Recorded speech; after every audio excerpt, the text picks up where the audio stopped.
Hi everyone, welcome back. We are going to be going through chapter 2 today, using dietary recommendations, food guides, and food labels to plan menus. So the cool thing is there's a little bit of overlap here with the first chapter, and when we start thinking about group projects, it's still a couple of weeks away, but it is nice to have something to refer back to. I highly recommend reviewing the slides at the end of this PowerPoint because they will be really helpful with the group project. So some learning objectives, we're going to be talking about MyPlate, the US Dietary Guidelines, and then we're going to be going through reading through a food label. So we'll go through that at the end and we'll do some practice. All right, this is MyPlate. Some of you may have seen this before. If not, you're seeing it for the first time, this is a really great basic place to start. I start all of my students out with this and all of my clients.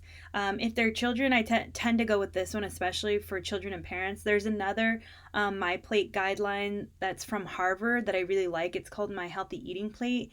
If anybody's interested, I can email that out. It's a little bit more advanced than this one, but this is a really great place to start. And everything that we talk about in this presentation is going to come back to this image. So if you want, take a picture or take a screenshot or look it up online and just have it in front of you. It's a really great way of thinking about eating healthy. So this is a really good example of eating healthy, eating a variety, and eating a balanced meal, which we talk about a little bit of those concepts in chapter 1. So if you look on the left, there's fruits and vegetables. One thing that I always tell my patients is when you look down at the plate, you want to see that the plate is colorful.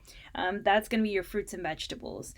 Grains, you want a portion of grains and a portion of protein. So in chapter 3, we get into grains, and I believe chapter 4 is fat, and I believe chapter 5 is protein. So chapter 1 and chapter 2 do a really great overview of the different food groups that you're going to be seeing and the different macronutrients you're going to be seeing. And then chapters 3, 4, and 5 get into the specifics. And then in the corner you have dairy. For some of us it might look like dairy, and then for others of us, if you're not a big fan of milk, for example, you can replace that with water. But we do include the dairy category into this image because it's a source of calcium, which is really great for our bones. All right, so MyPlate is a really simplified version of the dietary guidelines. The dietary guidelines go more in depth and break this down. Nutrient density is a term you might see. It's the measure of the nutrients provided per calorie. And examples of nutrient-dense food include lean meats, fruits and vegetables, foods that contain fiber, vitamins or minerals, and a good protein content. So in this slide, I go over the Dirty Dozen and the Clean 15. I think this is a really great example for any of us to use when we're going to the grocery store. So we talked in the last class about what does it mean for a food to be organic. Sometimes organic foods can be rather expensive. So I include this list, and the Dirty Dozen are foods that if you can buy organic, it would be recommended only because these foods, and this list comes out new every year, there's a new list. These foods are typically the highest in most pesticides used to grow them. So if you can get organic in these, that's great. If not, sometimes buying in season can help. Or I wouldn't say avoid these. If you cannot buy organic, then I would just recommend washing them really, really well. But the less pesticides we can be exposed to, the better for our overall health. And then another list is the Clean 15. So to save money on these foods, they typically tend to be produced with the least amount of pesticides, so these are safer to buy non-organic. So like, let's say you had a budget and maybe you could afford a few organic items, you would try to buy the items on the left in the Dirty Dozen organic, and then the items on the right, you can have a peace of mind knowing that these were produced with the least amount of pesticides on the Clean 15 list, and so you can buy those non-organic and know that that they're not covered with a lot of pesticides. So it's just a nice little diagram. I like both of those, and I use them when I go grocery shopping. Okay, so the MyPlate and the dietary guidelines are based off of a 2,000 calorie recommendation. Um, if you have already done your MyFitnessPal account, which hopefully you have, because that was assignment number 1, which is due tonight at 4. Um, so if you fill out your MyFitnessPal account, you may or may not even be close to this 2,000 calorie range. So 2,000 calories is a really like even number, and it breaks everything down really nicely. As you can see, this list here is broken down really nicely based on this 2,000 calorie diet. You would have to adjust if your calorie intake is lower or higher. But this is just in general what the dietary guidelines are based off of. So they recommend 6 ounces of grains. So in chapter 2, we talk about grains more, but those can also be considered your carbohydrates. And then rice, pasta, bread. So those would all fall in the grains category. And then vegetables and fruits. So 2.5 cups of vegetables, 2 cups of fruit is recommended. And this is per what you're seeing here. This is per meal. So what you're seeing here is per meal. It's not for the entire day. So just so you have that in mind. And then 3 cups of milk or equivalent. And then milk here, it's talking about dairy. So cheese, or if you use like cottage cheese, yogurt. So when it says equivalent, that's what it means. 5.5 ounces of lean meats or beans for any of you who are vegetarian. 6 teaspoons of oil, 258 empty calories. So this is tricky, right? So this would be any calories that don't contribute to your overall health is what it means by empty. So that would include alcohol or candy or soda. So empty calories means calories that are not going to provide any nutrition. I don't tend to follow this. I mean, you can, if you were meticulous and you use MyFitnessPal indefinitely for the rest of your life, then you'd be able to really track the number of empty calories. I think that the USDA guidelines wanted to include this so you know that you don't have to restrict, you just have to limit or moderate how much of those kinds of foods that you're eating. So it's food for thought. It's something to think about. And also, I did make a mistake. This is for the entire day. The only change that I would make is the vegetables and fruit. You can do a little bit more vegetables and fruit throughout the day. So I apologize. This is an example for the 2,000 calories broken up for the entire day. But you can do more than 2.5 cups and more than 2 cups of fruit a day if you wanted to, because these contain a lot of essential nutrients, vitamins, minerals, and fiber. So that was the only thing I need to make a correction on. Sorry about that. All right, so why should you eat lots of fruits and vegetables? Because they're associated with a reduced risk of heart disease, including heart attack and stroke. They provide a large amount and variety of vitamins, minerals, and fiber, and they're low in calories. I always like to tell people to eat the rainbow. That's why I included this cute little picture. So this slide goes over 7 ways to eat more fruits and vegetables, which are great. It's a different way of thinking about how to incorporate fruits and vegetables into your diet.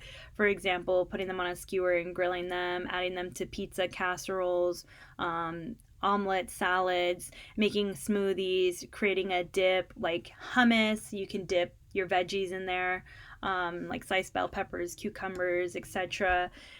You can pack different cleaned and cut vegetables and fruit into little Ziploc bags, so it's like a grab and go snack. You can go to the farmer's market and get fresh fruits and vegetables. It's kind of fun going to the farmer's market too, because you get to see some different produce sometimes that you don't normally get to see in the grocery store, and it's kind of nice to support local farmers. And then just making sure that when you do buy fruits and vegetables, you keep them visible so that way they don't fall to the very back of your refrigerator, then they rot, and then you're like, oh man, I forgot about those. But anyways, these are really simple and basic ways of eating more fruits and vegetables. I highly recommend checking out the different YouTube videos of different cooks and chefs who are utilizing vegetables and fruits in different ways. This can give you inspiration and help you think about other ways of incorporating fruits and vegetables that are not listed here. So, whenever we talk about whole grain, whenever you see that word, it's referring to the entire grain, which are these three parts: the bran, which is the outer layer, the endosperm, which is in the inside, and the germ, which contains the majority of the fruit of the vitamins and minerals. So, it's really great to be able to eat whole grains because you're getting the nutrients that come from all of this. So, in the next slide, we break this down more.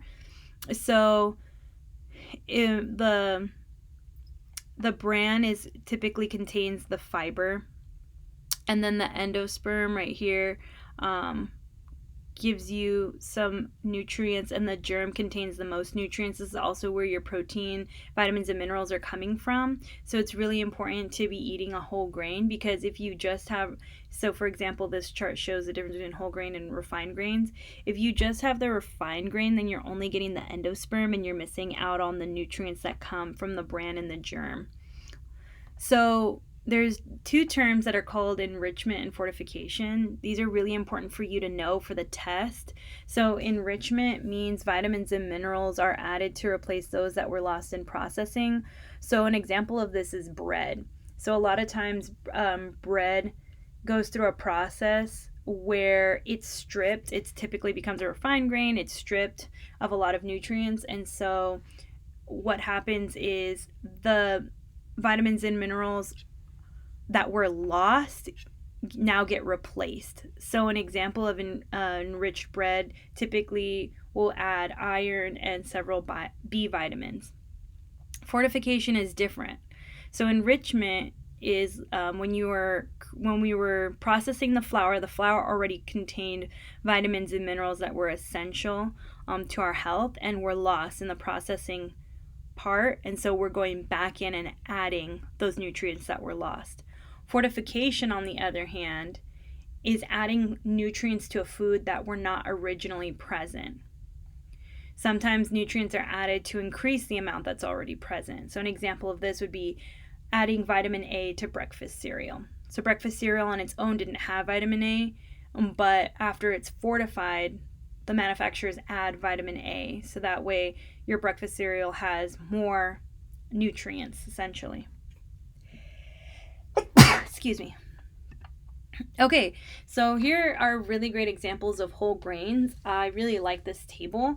I got this from the wholegrainscouncil.org. And it's really fun, in my opinion, because when I think of whole grain, I typically default to just brown rice, whole grain pasta, and whole grain bread. But here you see examples of whole grains that maybe you've used, maybe you haven't, maybe you've tried cooking with, maybe you haven't, but it's really fun.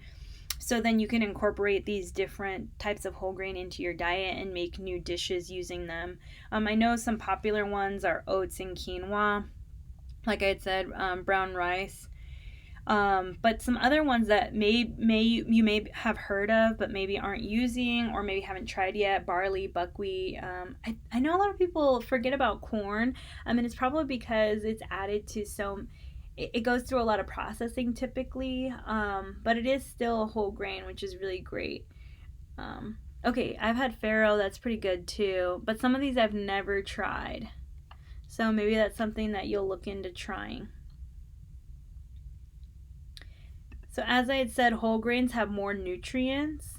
So whole wheat flour has more fiber, vitamin E, vitamin B6, magnesium, zinc, potassium when compared to white flour. So remember that word enrichment. Refined grains are enriched.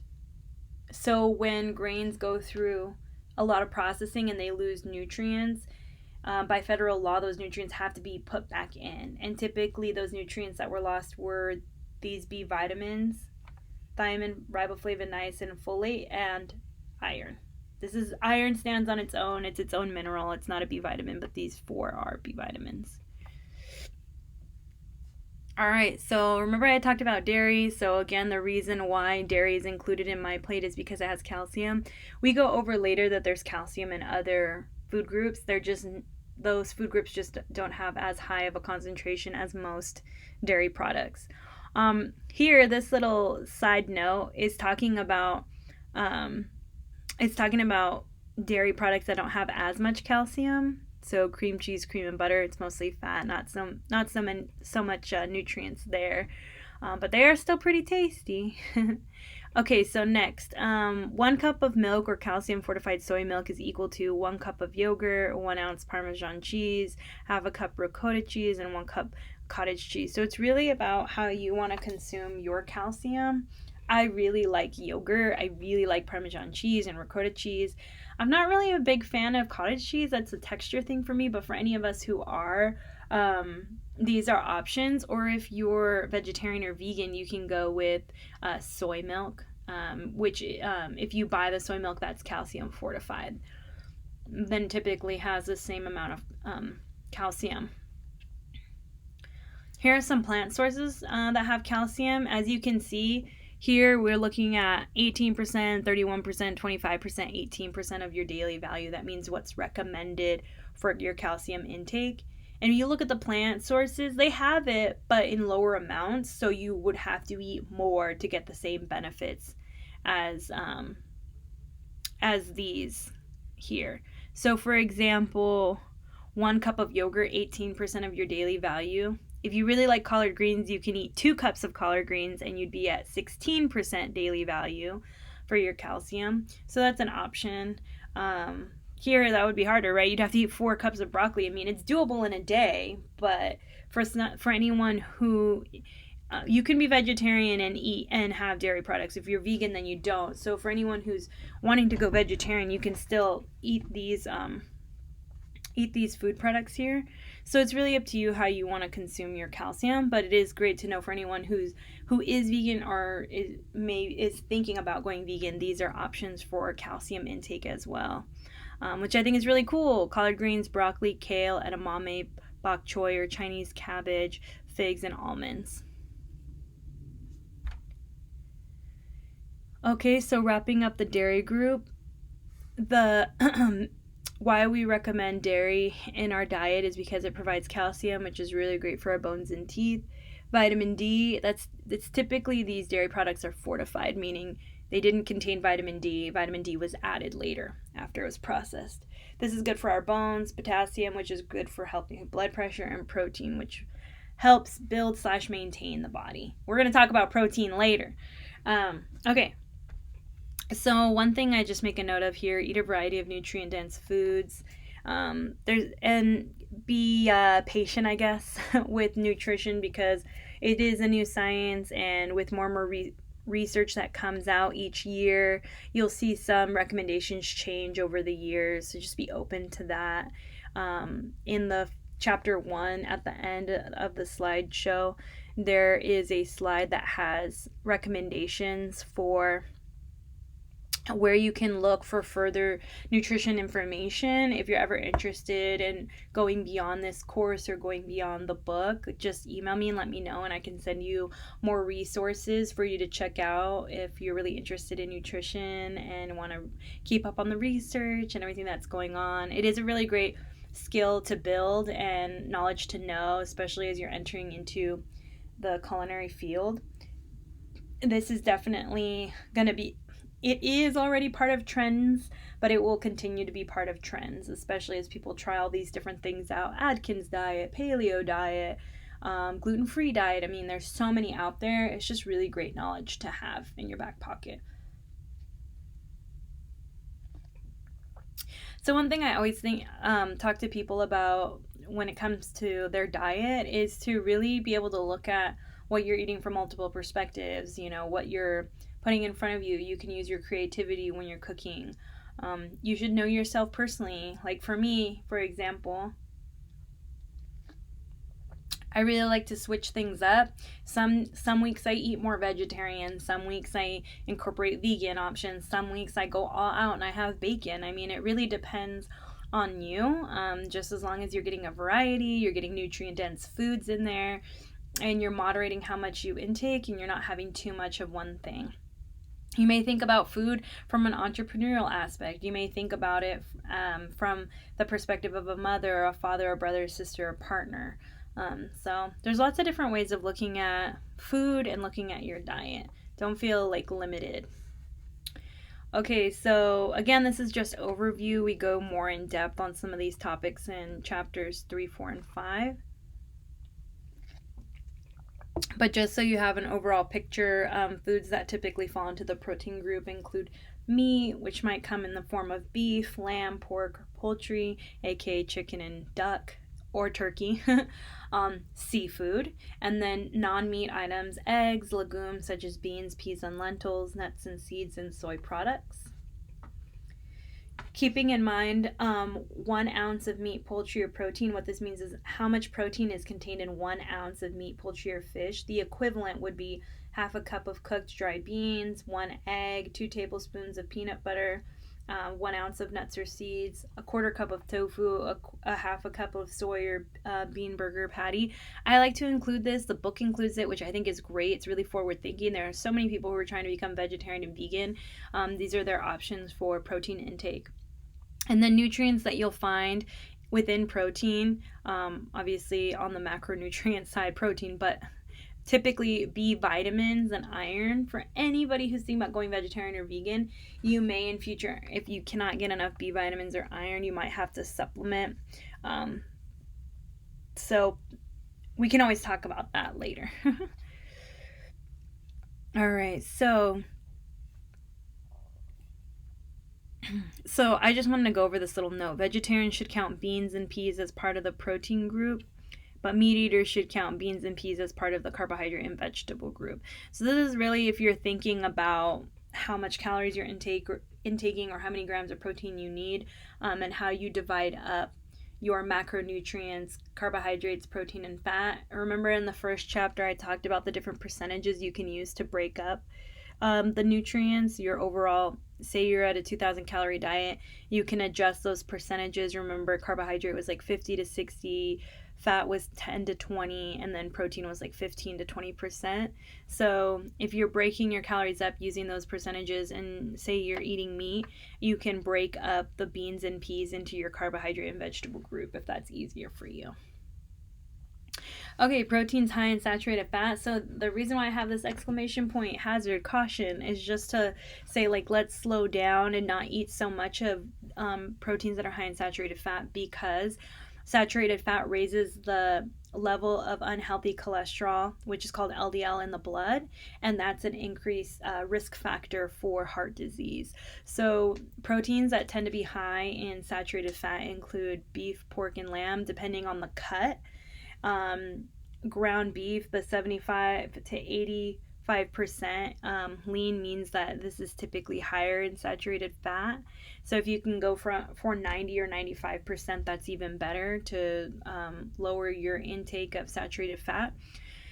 Sausages, hot dogs, and bacon are really high in saturated fat. Some lunch meats like bologna or salami and duck can be high in saturated fat. So you want to regulate how much you're intaking.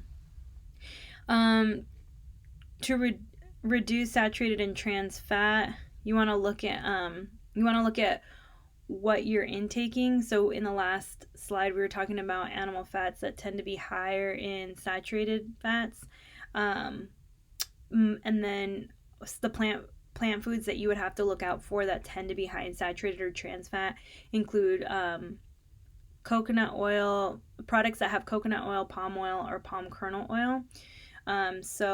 But typically plant foods tend to have healthy fats.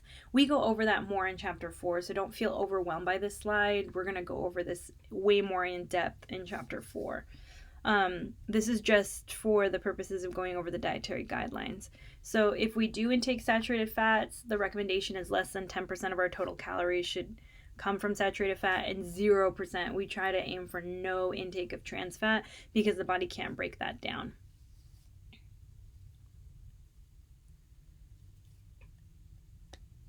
Oh, I was just saying that diet and exercise matter. So I once had a 40-year-old male patient who had a stroke, which is really young. So if you ever see a note like this, overweight or obesity is an external signs, and labs and blood work are an internal sign.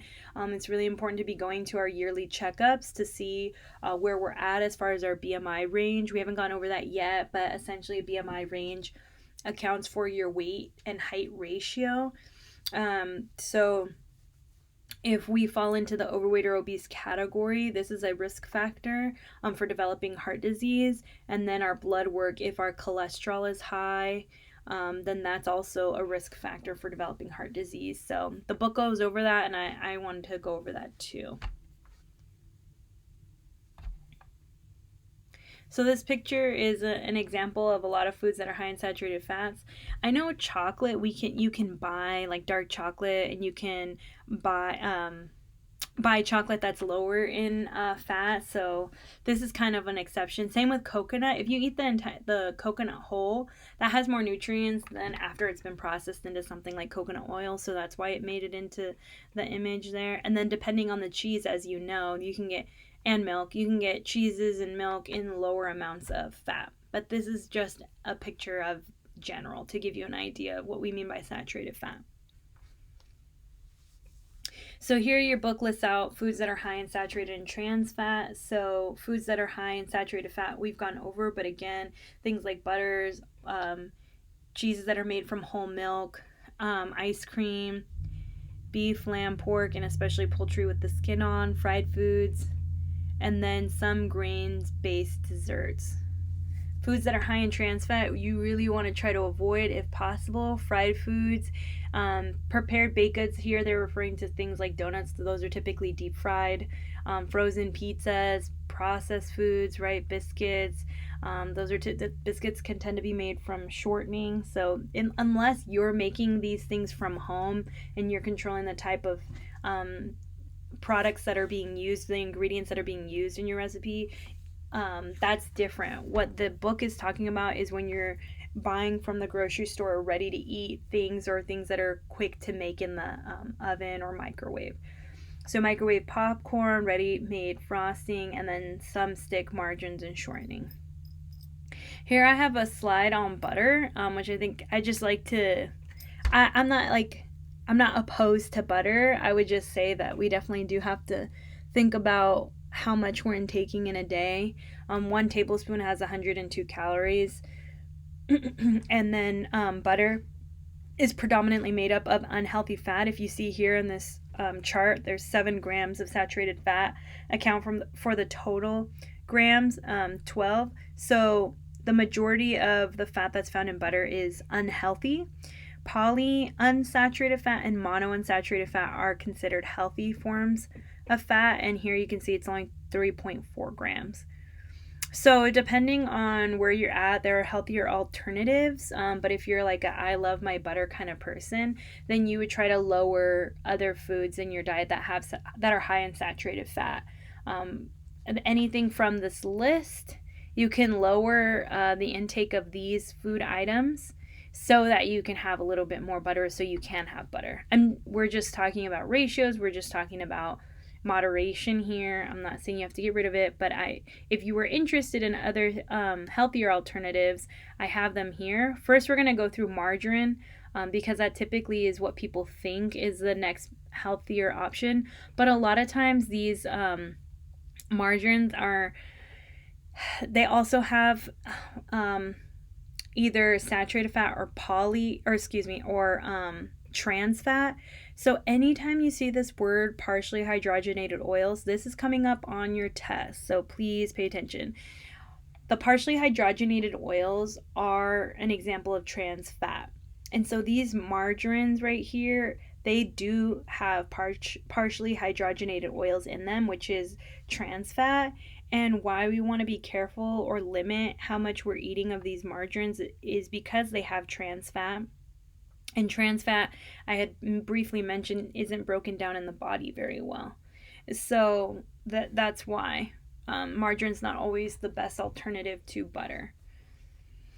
These would be healthier alternatives. These are vegan butters. The cool thing about these is they're typically made with a vegetable oil blend. Here, this particular brand that we're looking at, I believe it's for Melt. I could be wrong. I believe it's for Melt. I don't think it's for Earth Balance. I use Earth Balance at home. It's spreadable. I use it when I'm cooking.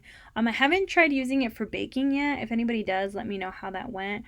But here you can see this is all plant based ingredients. So for any vegans out there, these are options. But for anyone who's wanting to go vegetarian or maybe lower their saturated fat intake, this is an option. You can go back and forth. Maybe one morning you use butter, the next morning you use vegan butter. It's completely up to you. Definitely don't knock it till you try it, because they're really good, actually. I really like Earth Balance. Melt was pretty good. I just tried a new brand. I think it's called Mykonos, and I think it's available at Sprouts. I don't shop there often, but I have friends that do, and I tried that vegan butter, and it was really good. It's really close to the taste of butter. So lots of different options to choose from. Okay, so MyPlate does include a section for oils, but that's not technically a food group.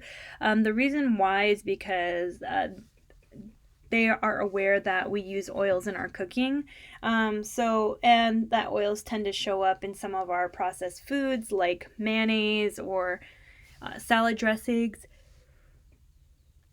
So they try to account for that.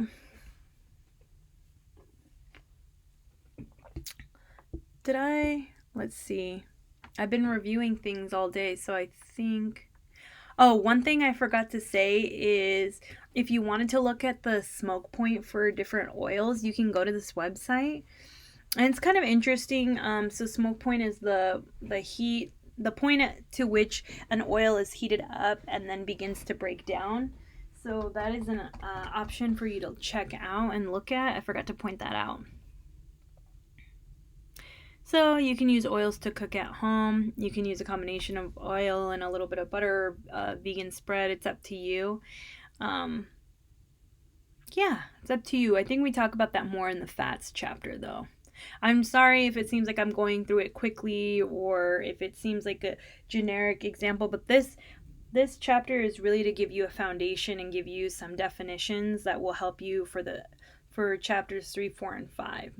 So if there's anything I go through too quickly or something that you need more explanation on, please just email me and let me know, and I will be sure to explain further.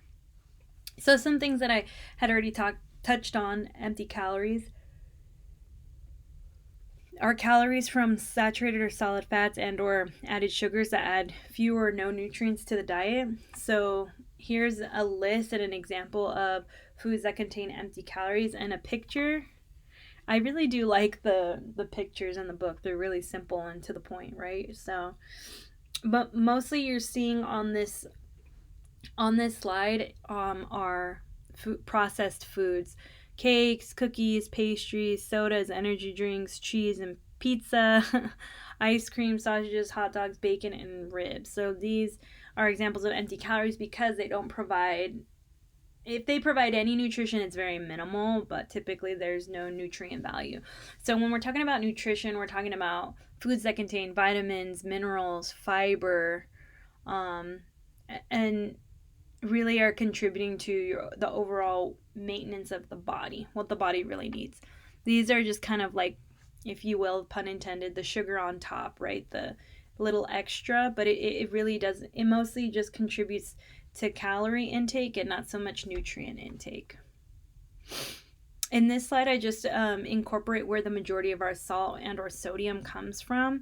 So a lot of times when I'm talking to patients, this is really difficult for them because they tell me, I don't use a lot of salt when I cook, but the majority of Americans are eating out. The majority of Americans are eating processed food. We're eating frozen meals. We're buying takeout or delivery. We're eating out at restaurants. And so what happens is we're eating a lot of processed foods, and when we eat processed foods, those foods tend to be higher in salt. Examples include pizza, processed chicken such as chicken nuggets, sausage franks, bacon, cold cuts, many frozen canned foods, cheese. The exception to the canned food would be canned fruits or canned vegetables. Sometimes if we buy canned vegetables and we don't buy low sodium, those can be high in salt. So always go for low sodium or no sodium canned vegetables, because we can always add a little bit of salt when we're cooking at home, but it's better for us to add it so we're in control of how much salt is being added to our food. So in this, what I'm going to be starting to do is incorporating nutrition labels, because that will come up on the test. You'll need to know how to read nutrition labels. You'll also need to know how to read the ingredient list. So too much sodium contributes to high blood pressure, and a lot of times I included hot sauces because they tend to be really high in salt. So next time you're going to use a hot sauce, be sure to look at the nutrition facts, and then look for sodium. So one thing that I try to point out on this nutrition label, which I'll break down again, but like if you're starting to consider what you're eating, a good place to start is the nutrition facts and the ingredient list. So the nutrition facts are going to tell you how many calories per serving, we're going to go over that, are in the product. And then the macronutrients are always in the nutrition facts. So macronutrients are carbohydrate, protein, and fat. So those are always there. Other things you'll want to look out for in future is of your carbohydrates, how much sugar is contributing to that overall total carbohydrate, sodium. And then when you're looking at ingredients, here you'll see enriched cornmeal. So enriched, right? That means the product, corn itself, was a whole grain, but it was processed to make cornmeal, and in that processing it lost its original nutrients. So the manufacturers enriched it, meaning they added nutrients back into the product. And here you'll see they added ferrous sulfate is another word for iron. And then niacin, thiamine, riboflavin, and folic acid, those are those B vitamins I was telling you about. So this is a classic example of an enriched food product, and those typical B vitamins and iron that are added back in. One thing I also tried to remind you of are, well, here you can see, I don't always look at this, but I think it is important to look at like these different dyes, these different colors. You can see the cheddar cheese. So see this 1 gram of protein, it probably came from that cheddar cheese, which is milk cheese cultures. And then there's whey. So here's some buttermilk, so that can contribute to the fat. If you look at the overall what's inside these Cheetos, you'll see that the majority of the Cheetos are fat, which most people wouldn't think, and carbohydrates. And probably people think carbohydrates, but fat, I'm sure a lot of people didn't think there was like hardly any fat in these chips, because most of the time people don't think to categorize chips. They're just chips. They're just a quote-unquote snack. But we really want to limit how much we're eating. So this says serving size is only 1 ounce. So if any of you have taken any pastry classes and you use your scale to weigh out ingredients, maybe next time try weighing out 1 ounce of these Cheetos and see how many Cheetos. Here it says maybe about 21 pieces. But another thing to be thinking about is like, is that half of the bag? Is that the entire bag? Like what? We're going to talk about that in another nutrient label. Here it normally specifies if how many servings are in the entire bag. Here it didn't. So we'll go over that more, but these are things to start thinking about. Like I said, on the test, you will be asked to read a nutrient label and tell me what's going on. There'll be open-ended questions. So are Americans healthy? No, sadly. That's why I included this picture. For me as a dietitian, the struggle is real. Only about 20%, and I think that's honestly a really high percentage. I'm not even sure if it's 20%. About 20% of Americans meet the requirement for physical activity. We go over that in the next slide. About 75%, 3/4, the majority of Americans have a diet that is low in vegetables, fruits, dairy, and oils. So dairy and oils we can debate on, but like the diet low in fruits and vegetables, not good. That we need to be better. We gotta increase that, because fruits and vegetables is really what's giving us the most nutrition. So the dietary guidelines recommend that adults exercise for at least 150 minutes per week. If you break that down, that's about 30 minutes 5 days a week. You could also switch it up to 60 minutes 3 times a week, which will still have you that'll be good too, actually. Let me go ahead and calculate that to make sure I'm telling you the right thing. Yeah, So if you do 60 minutes of moderate to vigorous physical activity or exercise, that's 180 minutes, 60 minutes 3 times a week. So you want to try to shoot for that. If you're not there yet, that's totally fine. The book just wants to give you a recommendation. Whenever you do physical activity, whenever you engage in physical activity, you want to incorporate some cardio. What does cardio look like? Running, tennis, soccer, things that where you're getting your heart rate up. And then you also want to incorporate muscle strengthening exercise, resistance band, or lifting weights. It says resistance band, but resistance training can also be using your own body weight. So push-ups is an example of muscle strengthening. Squats or lunges even without any weight in your hands, your body weight alone is another way of muscle strengthening. Is another muscle strengthening exercise. So if you are wondering where to start, let me know. I can shoot you over some YouTube videos for some at-home exercises. And then as far as running, you can start running outside. If like right now, I know we're quarantined, so we shouldn't be going to the gym. Gyms probably are closed. I just run around my area at home.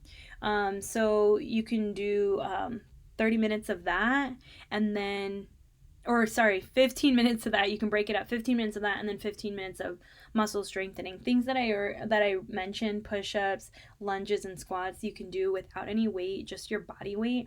And you want to get your heart rate up, and a really good indicator of that is if you can, I like this recommendation I got from a dietitian, if you can do the exercise and talk at the same time, you're not working out vigorously enough. So you want to be able to struggle to have a conversation with someone else, which means your heart rate is up. So that's a good indicator of if you're engaging in moderate to vigorous physical activity. Okay, so we're coming towards the end of the slideshow. Woo! Okay, so this is a summary. I'm going to let you read this on your own. This is a summary of the Dietary Guidelines for Americans. This came out in 2015 and 2020. Next year, they will come out. The USDA will come out with a new set of dietary guidelines for 2021 to 2026. So the next 5 years. So definitely be on the lookout for that. That'll be really great. You can actually visit this website included right here. You can look up dietary guidelines, and then you'll see this is one of the first hits. It's pretty cool. Right now, the USDA is asking for our input. It says, Americans, we want to hear you. So this is great because they're actually going to ask us our input on the next dietary guidelines. So it's pretty cool if you want to check that out and be part of that. I think it's really cool.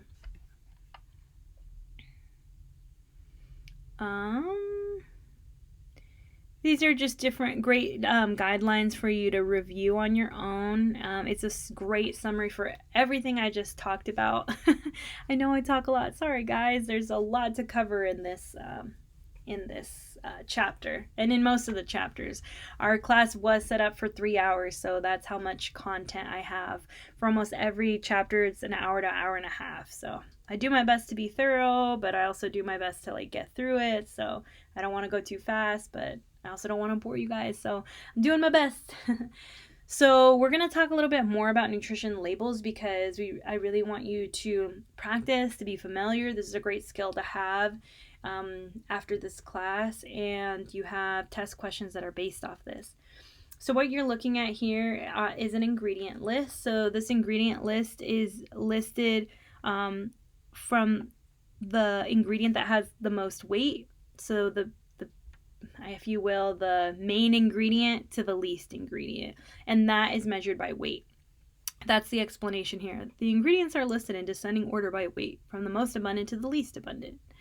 So in this product, for example, the wheat flour, is the most abundant ingredient in this product.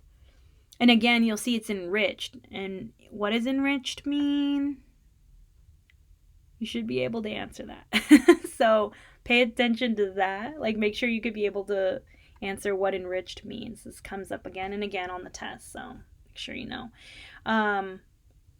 And just for clarification, any enriched product is not a whole grain. If we go all the way back to the slide where I compared the two grains, I talk about that. So just so you remember, if you see the word enriched, that's a hint that that product is not a whole grain. That's going to be helpful on the test. All right, so let's practice. Okay, so we're going to break this down for you. These are examples of questions you may see on the test. So if someone eats 2 of this product, how many calories is that?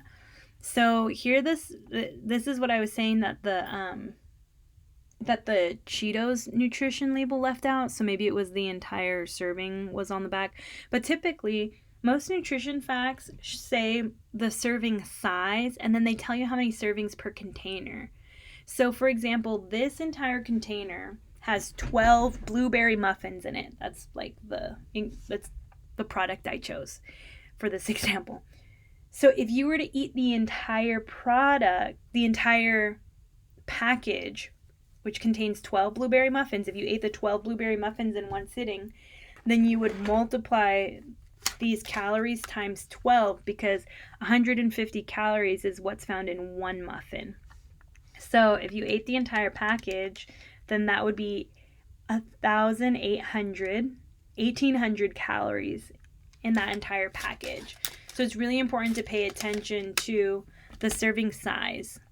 The serving size tells you that for one muffin, all of these nutrients are found in the one muffin. If, like I said, you ate all 12 in one sitting, you would multiply all of these numbers by 12. So sorry, I hope that's not too confusing. I continue to give other examples and go over it again and again. So let's practice. One serving size is one muffin. One muffin equals 150 calories. So if somebody ate 2 muffins from this container, you multiply 150 times 2. So the answer to this question, if someone were to eat 2 muffins, they would have consumed 300 calories. Okay, how many calories come from fat? So in this nutrient label, this number is included. Not all nutrient labels include that. So the way that you get that number is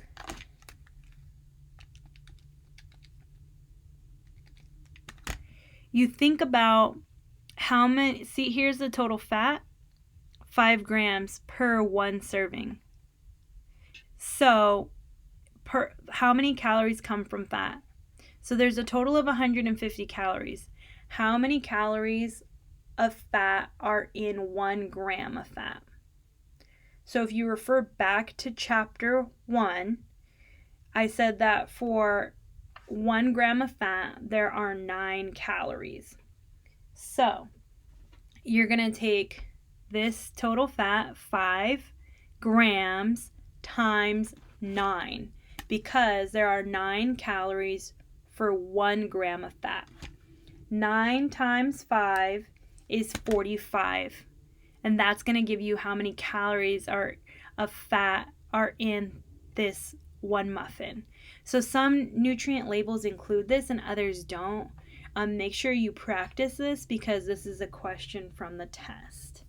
Okay, next, what are the macronutrients listed? If you remember earlier in this presentation, I said that the 3 macronutrients are included in every nutrition label. Those macronutrients are carbohydrates, protein, and fat. So when you are asked what are the macronutrients listed, that is the answer: carbohydrates, protein, and fat. And what are micronutrients? We barely kind of touched on this in chapter 1. Micronutrients are vitamins and minerals, which are found at the bottom. Oh, look at that, guys. Look at the bottom. In case you forget, some nutrient labels include this.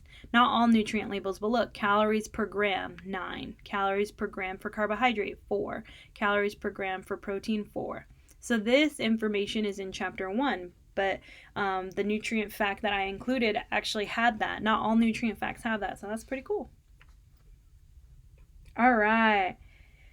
So here is an example of some of the current label. The majority should have already transitioned over to the new label. For your test, I will be using the old label. The new label, they made the calorie font more bold and bigger. They tried to make this more clear. They put the servings on, the number of servings in the package on top, and then the serving size they made bold so you could see what a serving size looks like. They added that how much added sugar is in the product. They added or they switched up the nutrients that were required. Previously it was vitamin A, C, calcium, and iron. Now it's vitamin D, calcium, iron, and potassium. Yeah, so those are the major changes. Okay, so these next slides are just definitions. These are things that you might come across. So an example of low calorie, low fat, or high in. Here are the examples. These are sometimes food words or definitions that are, or phrases I should say, that are found on packaging. They're try to appeal to us. They try to get our attention. So this is an example of a nutrient claim that's regulated by the FDA.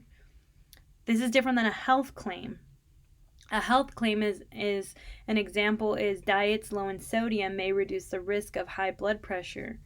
So sometimes these health claims are put on packages that are high in fiber or low in salt. Again, trying to appeal to the consumer.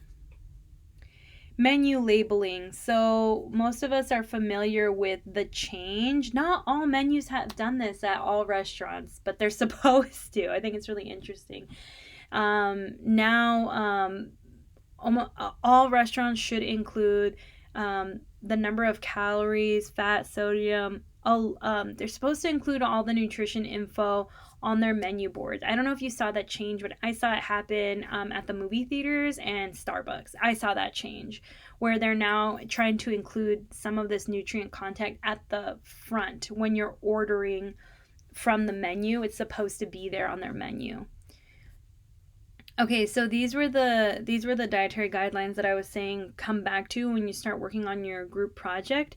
These questions will help you think about the menus that you're being given and how to make those menus healthier. So this is more food for thought. Be sure to review them. This is a great resource. This is a great resource for you to even think about not only the menu for your group project, but more so, even so, for you personally on a one-on-one individual basis. Some of these things you can't answer yet.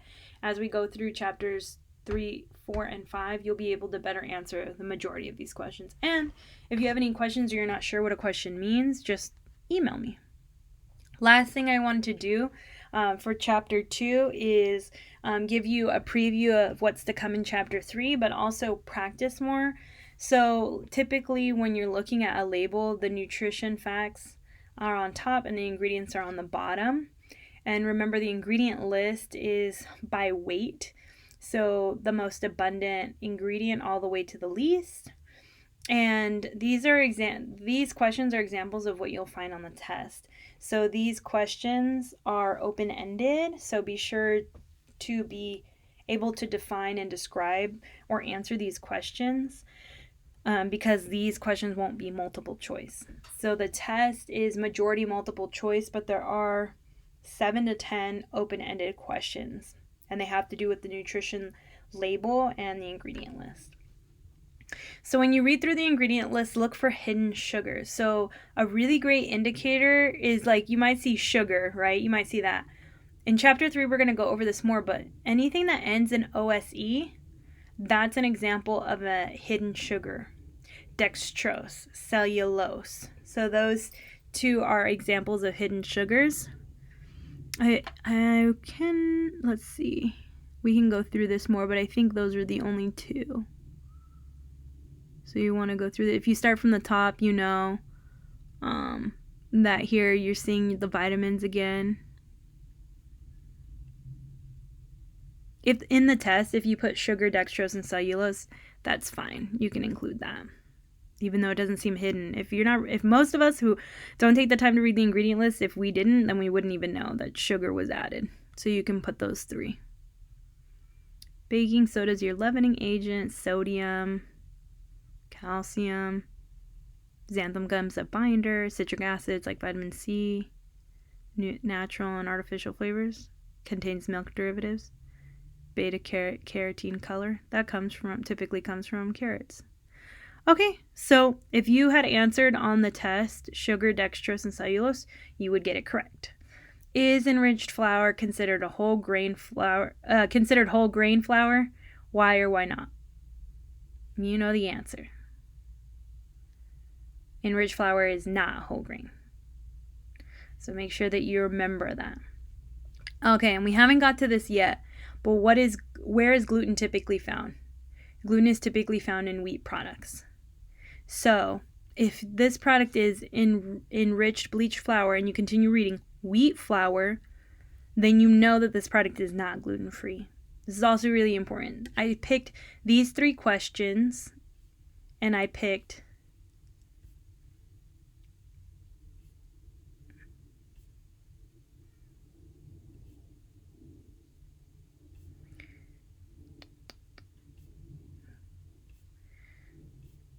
those 3 questions in particular, and I picked these 3 questions in particular because these are questions that will appear on your test.